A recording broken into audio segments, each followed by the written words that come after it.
এটাকে অ্যাকচুয়ালি বলে কি মহাপাত্র। ঠিক আছে, এটা হচ্ছে একটা 22 বছরের ছেলের কপালের চারা। আচ্ছা, এটাকে আমাদের শ্মশান থেকে তুলে নিয়ে, হ্যাঁ, তো এটাকে সিদ্ধি করতে হয়েছে জপের দ্বারা। তো সিদ্ধি করে এটাকে জাগাতে হচ্ছে, হয়ে তারপরে এটা মায়ের চরণে আসে। এবার ওই যে মায়ের হাতটা দেখছো না যে ওই রকম, তো ওটা হচ্ছে এক হাতে, ডান হাতে হচ্ছে খড়গ মুন্ডমালা, আর আমাদের মা হচ্ছে শ্মশানকালী। আর ওই যে বাটি যেটা দেখছো, এটা হচ্ছে ওর এই মায়ের রূপটা হচ্ছে অসুর নিধন করতে করতে যখন মা ইয়ে করেছিল, তখন এই যে পাত্রটাকে তোমরা দেখছো, এই পাত্র করেই মা অসুরদের সমস্ত রক্ত খেয়েছিল, রক্ত পান করেছিল। তো এটাকে মহাপাত্র বলা হয়।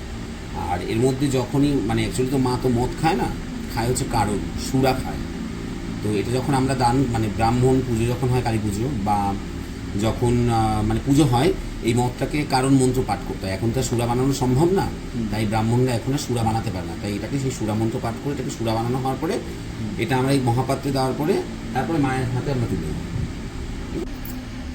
গাইস গাইস জিন্দেগিতে প্রথমবার শখ ছিল, সেটা পূরণ হচ্ছে আজকে। বিস্তারিত বলবো? হ্যাঁ বল। মরার মাথার খুলিতে মদ খাচ্ছি, র আসছে ঠিকঠাক।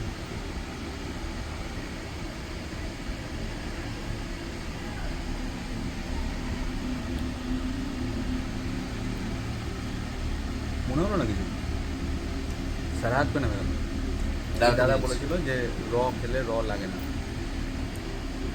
আর মন্দির তো যেহেতু মাছ মাংস মায়ের তোলা ফটো যায় না, তুলে দেয় চাট হিসাবে আলাদা। যখন বলছে মায়ের ফটো দিই, ওর সাথে সাথে মন্দির যখন বলছে তখন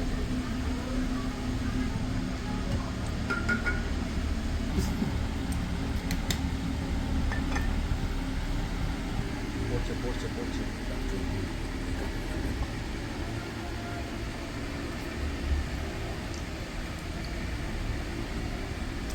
আর যারা যারা দেখতে চায় আমি দেখিয়ে দিচ্ছি এটা।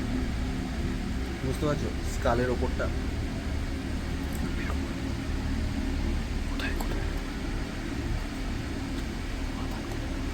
মাথা মাথা বললাম তো স্কালের ওপরটা। 50,000 টাকা দাম দিয়েছে। ঠিক আছে, থার্ড বেড, ঠিক আছে, কেউ বলো না, কারণ এটা নিয়ম। 3টে রক খেতে হয়, 3টে করে ধরে দেখাও।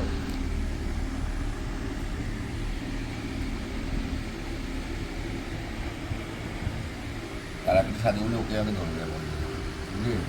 মানুষের আর মরা মানুষকে মানে এই যে আদা চাটে, আদা ছাড়া এখানে অন্য কিছু তুলতে নেই।